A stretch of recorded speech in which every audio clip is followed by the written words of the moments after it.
Bien. Eh, en primer lugar, muy buenos días con todos. Eh, en esta oportunidad me encuentro en la biblioteca de la Universidad de Huánuco, en el local central, ¿no? Esta es la biblioteca de Derecho y Ciencias Políticas, pero acá también ofertan las computadoras y he estado, ¿no?, viendo mi horario, ¿no? Mi horario de lo que se va a estudiar lo que se va a poder estudiar la famosa maestría, ¿no? Entonces, como ustedes saben, yo soy psicólogo de profesión y también, como esa es mi segunda carrera, como primera carrera yo soy enfermero ya especializado justamente en el área de salud mental y psiquiatría. Yo soy enfermera que yo puedo trabajar en diversos centros de salud mental comunitaria. Pero hoy día vamos a hablar de un tema ya no tanto lo que se refiere ya al campo de la psicología, sino a ciertas enfermedades médicas o condiciones médicas, ¿no? En primer lugar, vamos a hablar, para poder entender que muchos no entienden qué es el síndrome de Cushing.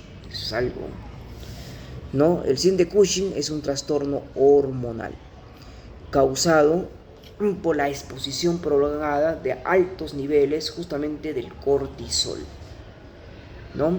Cuando el cortisol se eleva demasiado, no solamente nos va a generar estrés, nos va a generar este tipo de trastorno hormonal. Y una hormona producida justamente por las glándulas suprarrenales, ¿no?, que se encarga de regular pues el metabolismo, en dar una respuesta al estrés y la presión arterial. ¿Qué es lo que pasa cuando esta hormona no está funcionando bien? Por ejemplo, lo que va a prolongar es una alteración metabólica. Muchos de ellos desarrollan diabetes, la presión arterial se sube. Esta hormona, si no está regulando bien, no hay buen equilibrio de poder manejar el estrés, ¿ya? Entonces tiene que ver mucho. Bueno, la causa es el uso prolongado de medicamentos corticosteroides. Las personas que abusan mucho de los corticoides, ¿no? Por ejemplo, abusan mucho de la dexametasona, de la prednisona, se hinchan, ¿no? Claro, eso lo utilizan como un antiinflamatorio, un potente, más que todo en las enfermedades respiratorias, ¿no? Ayuda bastante eso. Pero también en algunos casos la enfermedad de Cushing se da por tumores en la hipófisis. ¿Y la hipófisis dónde se encuentra? Dentro del cerebro. Y también tumores, por supuesto, en las glándulas suprarrenales. Son dos, ¿no?, que se encuentran encima de los riñones. Y la producción ectópica de ACT, que es tumores en otras partes del cuerpo. Ahora, ¿cómo se diagnostica médicamente esto? Pues el diagnóstico requiere confirmar más que todo el exceso de cortisol en el cuerpo o en la sangre. El cortisol libre en la orina de 24 horas, porque el cortisol también puede haber, así como vemos que en la orina puede haber glucosuria, puede haber hematuria, puede haber proteinuria, puede haber, ¿no?, también pueden ver los niveles altos de cortisol en la orina. Ya saben que en la orina, ¿qué se puede eliminar solamente? Ácido úrico, el amoníaco, que es el más tóxico, eso se debe eliminar, pero proteínas, otras cosas no, ¿verdad? Cortisol en la saliva nocturna y prueba de supresión, ¿no? Más que todo a los abusos, ¿no?, de los fármacos, como dice la dexametasona. Estudiado por imágenes, ¿no? Siempre van a utilizar los médicos, siempre decir, no, hay que sacar una tomografía. Y después va a pasar a una resonancia magnética. Eso trabajan los médicos. ¿Cuáles son los signos y síntomas característicos de este problema? Lo que nosotros vamos a ver es que en esta persona vamos a ver el rostro redondeado, ¿no? Un rostro redondeado, ¿no?, como lo llaman, la famosa, dice, ¿no?, cara de luna llena, ¿no? Sí, hinchado la cara. De mi cara no está como cara de luna llena, ¿sí? Fue un abuso de corticoides, ya, eso. Otro, lo que va a haber es mucha ansiedad y mucha depresión, ¿no? Estos personas tienen tendencia a ser ansiosos, la depresión, la irritabilidad. ¿Por qué? Por el exceso de cortisol, ya hemos dicho bien claro. Otro punto que vamos a ver es acumulación de grasa en la parte superior de la espalda, ¿no? Es decir, la espalda lo normal, ¿no? Pero si, ¿cómo es esa acumulación de grasa, ¿no? La espalda más ensanchada, ¿no? Esa acumulación de grasa ya no es tan anormal, ¿no? No pueden ver que en mi espalda no hay acumulación de grasa. Otro que va a haber ya enfermedades cardiovasculares, como ellos, hipertensión arterial. La presión siempre va a estar alta. Por ejemplo, una persona que tiene elevada el cortisol, siempre su presión va a estar alta. También en algunos casos van a desarrollar diabetes, porque la diabetes es más prolongada por un síndrome metabólico, altos niveles de glucosa. Luego viene la aparición de estrías anchas de color púrpura o rojizo, es decir, las estrías que aparecen en el abdomen, más que todo en esta parte de acá del abdomen. Yo no tengo estrías. Estas estrías se aparecen ya que nada tiene que ver con el embarazo, porque durante el tiempo de embarazo o durante el embarazo también aparecen las estrías. Pero si una persona, una mujer o un varón que tenga estrías, es algo anormal por este problema. Y es un color ni siquiera pues de la piel, ¿no? Es un color púrpura rojizo, ¿sí? Y las vértebras comprimidas, ¿no? Vértebras que están vocalcados, o también, ¿no? Por esas personas tienen dolores hasta en la columna o los huesos. Aumento de peso, quiere decir que las personas suben de peso, están con un sobrepeso o obesidad. Otro, vamos a ver que estas personas siempre van a tener problemas de osteoporosis. ¿Por qué? Porque se descalcifican los huesos y hay tendencia a que se fracture. Y las infecciones frecuentes que pueden aparecer. Entonces el exceso de cortisol puede provocar muchas cosas. Es una enfermedad rara y frecuentemente subdiagnosticada, ya que muchos síntomas pueden confundirse con otras condiciones más comunes. Ahora, ¿cuáles son las opciones de tratamiento? Reducción y suspensión controlada de esteroides. Por ejemplo, hay que suspender los corticoides. Ahora, la cirugía, extirpar el tumor siempre y cuando descansa. Y hay medicamentos que bloquean el exceso de cortisol. Muy bien. ¿Hasta ahí alguna pregunta? Claro, no tiene mucha cura, ¿no? Solo es controlar nomás los corticoides. Bueno, en una segunda condición médica, para que todos conozcan qué es la insuficiencia cardíaca. Hay un tipo de insuficiencia cardíaca que es la capacidad del corazón para comprimir y bombear la sangre en sus valores normales. Está preservado, ¿no? Pero el corazón se relaja adecuadamente y el músculo cardíaco, cuando se pone rígido, ¿qué pasa si el corazón no bombea bien? No lleva oxígeno al cerebro. ¿Estamos? Persona que empieza a tener dolor en el pecho, ¿no? Sudoración fría, adormecimiento de brazos, es como una persona que se desvanece. ¿Por qué? Porque el corazón no está bombeando la suficiente cantidad de sangre. Es una forma muy común de insuficiencia cardíaca, afecta más en mujeres, no solo al corazón, sino a las personas. Pero también vemos que ahora en varones. No puede tratarse, claro, se puede tratar y se puede controlar. Eso es el manejo que hacen los cardiólogos. La principal cámara del bombeo es el ventrículo izquierdo, acá, es el bombeo. No puede llenarse lo suficiente sangre para satisfacer la ansiedad del cuerpo, lo que provoca síntomas, ¿no? Es decir, cuando hay un dolor en el brazo izquierdo que se irradia hacia el cuello y hacia la mandíbula, tiene que ver con el problema cardíaco o se irradia hacia el abdomen. Bueno, ¿cómo se manifiesta? La mayoría de las personas resultan difícil hacer ejercicio, ¿no? Si estas personas empiezan a caminar, empiezan a subir escalera, rápidamente se van a agitar, ¿no? Va a sentir una falta de aire. ¿Le falta a usted el aire? ¿No? También lo que va a haber es aumento de peso inesperado. Bueno, sí. La fatiga, el cansancio es muy prolongado. También lo que va a haber es aleteo del corazón, ¿no? Que son arritmias cardíacas, que son prácticamente, ¿no? Que pueden ser peligrosas. Y lo más importante, como se dice también, es la presencia de edemas, hinchazón de los pies. ¿Ya? Entonces, tratar cualquier otra afección médica que pueda empeorar esta complicación, porque esta es una condición médica muy grave.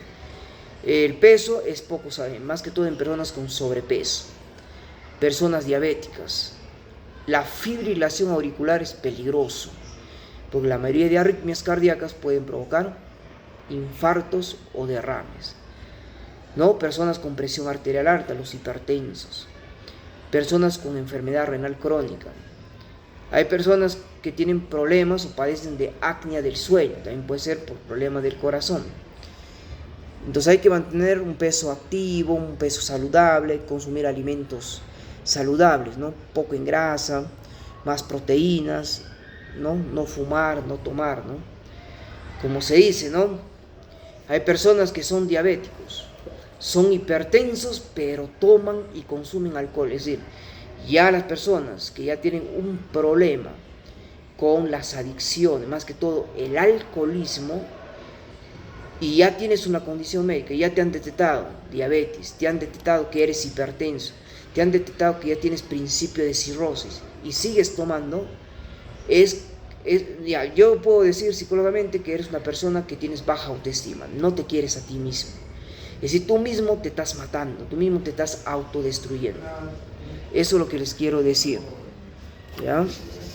Ahora, en el tratamiento puede ayudar a sentirse mejor y evitar las hospitalizaciones y vivir más tiempo, claro, por supuesto, ¿no? Porque esta enfermedad sí o sí te va a llevar a la hospitalización, pero la persona que quiere estar controlado debe tomar una combinación de medicamentos que le medique el cardiólogo, previo diagnóstico, previo examen, ¿no?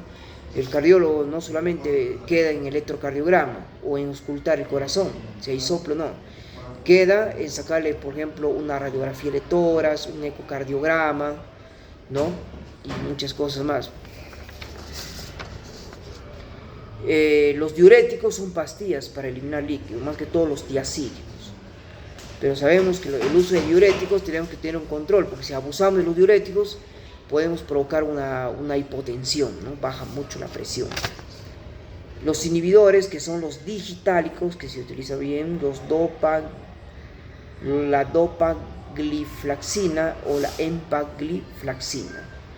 Además, para algunas personas el ARN es sacubitril y el valsartán, ¿no? Que utilizan los cardiólogos. La espironolactoma, que es un diurético, y el carbidolol o el mepotrolol o el bisoprolol, por ejemplo, son beta bloqueadores antiarrítmicos. El enalapril o el isopril, ¿no?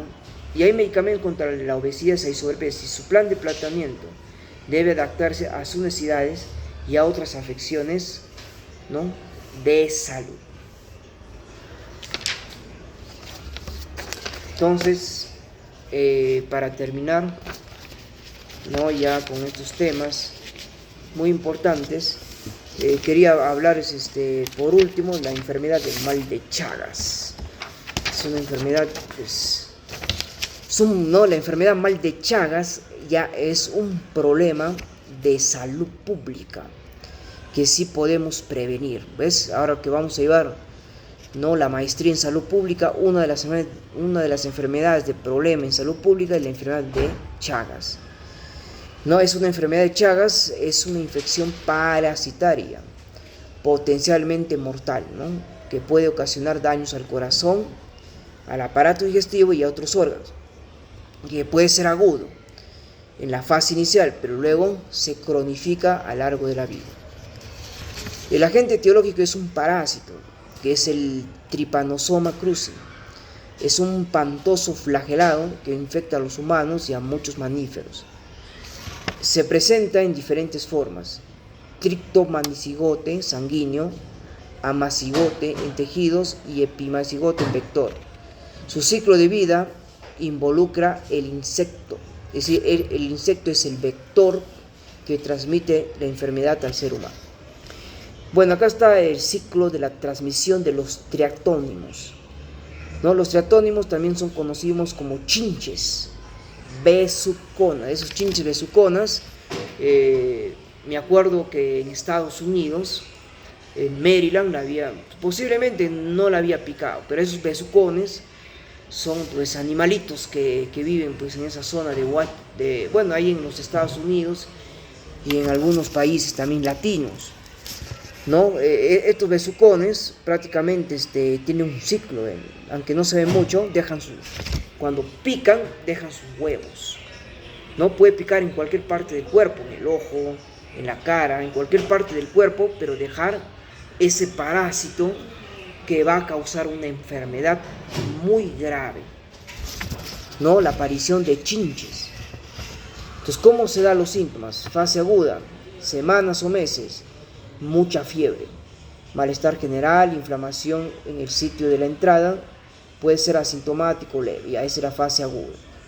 Pero ya en la fase crónica puede dañar órganos como el corazón, el aparato digestivo y problemas neurológicos. Eso es lo más grave. ¿Cómo puedo prevenir, ¿no?, esta enfermedad? En primer lugar, hay que mejorar la vivienda, ¿no? La vivienda no debe ser de adobe, debe ser de material. Mayormente en los Estados Unidos las viviendas son de madera, ¿ya? Otro, la higiene, la limpieza de la casa, eso es lo importante. Controlar, ¿no?, los triatónimos. Otro, de repente hay que usar, pues, bueno, en Estados Unidos no hay, pues, eso, ¿no? ¿Cómo se llama? Mosquetero, pero sí en las ventanas tienen mallas. ¿Ya? Alimentos seguros deben estar bien guardados. Control prenatal y donación segura. Lo más importante, todo esto es muy importante, el control, ¿no?, de la enfermedad malechada, porque son los chinches, ¿no?, que pueden causar grave enfermedad y te puedes morir, ¿no? Es un problema de salud pública, claro que sí, por falta de higiene, ¿no?, en los hogares o de acuerdo al material, ¿no?, que se está utilizando. En otra parte, como sabemos, para terminar, bueno, yo solo quiero desearles pues un feliz aniversario de Huánuco en sus 487 años. Estamos pasando un aniversario más un aniversario más, ¿no?, de Huánuco, ¿no? Y justamente, como decimos, cuando vemos casos de violencia, y mira, desde julio, que ha sido en Huancayo, ha habido un feminicidio, ¿no? Y justamente ese feminicidio fue que un policía mató a su enamorada, ¿no? ¿Y por qué lo habrá matado? No sé, ¿no? Porque ahí se ven los videos que ellos estaban muy bien festejando la fiesta de Santiago, ¿no?, en Huancayo. Es decir, la chica vivía, creo, en el distrito de Chilca. ¿Y qué habrá pasado? Que el policía pues le disparó en la cabeza y lo mató, lo asesinó. Es decir, ¿cuál habrá sido de repente habrá sido bajo los efectos del alcohol? Usted sabe muy bien que en esas fiestas todo se divierte bien, pero el alcohol es el principal veneno de causar muertes, crímenes. Entonces ahora yo me doy cuenta, ¿no? A veces decimos, ¿no?, muchos padres pierden a su hija porque los matan un desalmado, ¿no?, un enfermo, uno que tiene celotipia, ¿no? A veces convivir con un alcohólico o con una persona que está en el mundo de la drogadicción y que ya tiene serios trastornos mentales, ya es peligroso. Peligroso si no se rehabilita. Mira, ve, por ejemplo, ¿no?, una persona, por ejemplo, ¿no?, que dice, ¿no?, me han dado 15 días de vacaciones. ¿Qué has hecho en tus 15 días de vacaciones? He viajado a Huancayo.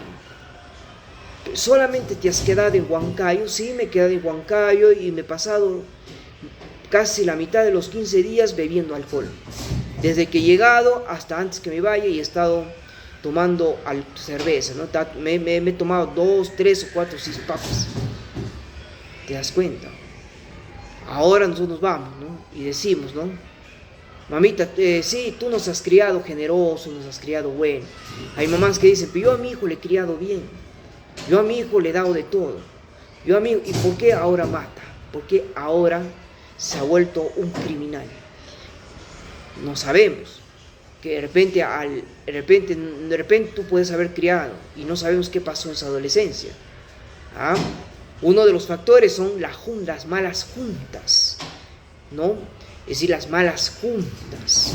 En el colegio nos juntamos con amigos de mal vivir, amigos que consumen droga, amigos que se han metido en el mundo de la delincuencia, amigos que tienen malos hábitos. Como te digo, siempre yo andaba con pandillas, siempre andaba, ¿no? en gente que fuman droga, ¿no? Gente de mal vivir, ¿no? Gente que han purgado prisión, ¿no? En un establecimiento penitenciario y no se han reinsertado como debe ser.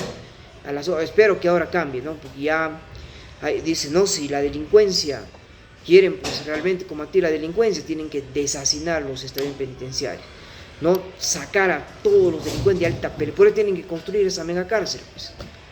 Esa es la primera prioridad, ¿no? Vamos a ver, pues, ¿no? Que hay muchas críticas, dicen, ¿no? Que ya son 15 días y la Keiko no ha logrado nada, ¿no? Pero no es que no ha logrado nada, sino que la gente debe tener paciencia, que necesita más tiempo para lograr. El proyecto está la mega cárcel, ¿no? Eso. Entonces a veces los padres se quedan sorprendidos por qué el hijo es drogadicto, por qué el hijo es alcohólico, por qué el hijo roba. Claro, todo viene de familia, ¿no? Papá, pues, alcohólico, hijo alcohólico. No en todos los casos se da. Papá que ha sido delincuente, hasta metido le gustaba robar, hijos delincuentes. Pero es así, ¿no? No podemos ver, ¿no? Si estarían los de la PIP, ¿no? Antes los de la PIP les metía aquí a su boca, ¿no? Metía su cabeza al lado a los delincuentes. ¿Te das cuenta? Por esa es la razón, ¿no? Que nosotros debemos tener una buena formación, no solamente haber estudiado en la universidad, en el colegio y hacer las mismas lacras, ¿no? Fui estudiante, pero sí me escapaba de la universidad, ¿no? Me iba al Relas, me iba a chupar, no iba a clases, ¿no? Malgastaba el dinero, me jalaba cursos. Ahí está. No, bueno, eso depende de cada uno, porque hoy en día los estudiantes que han cometido acá en la universidad, ¿no? Hay 2 estudiantes que han cometido en la universidad, ¿no? Serios problemas.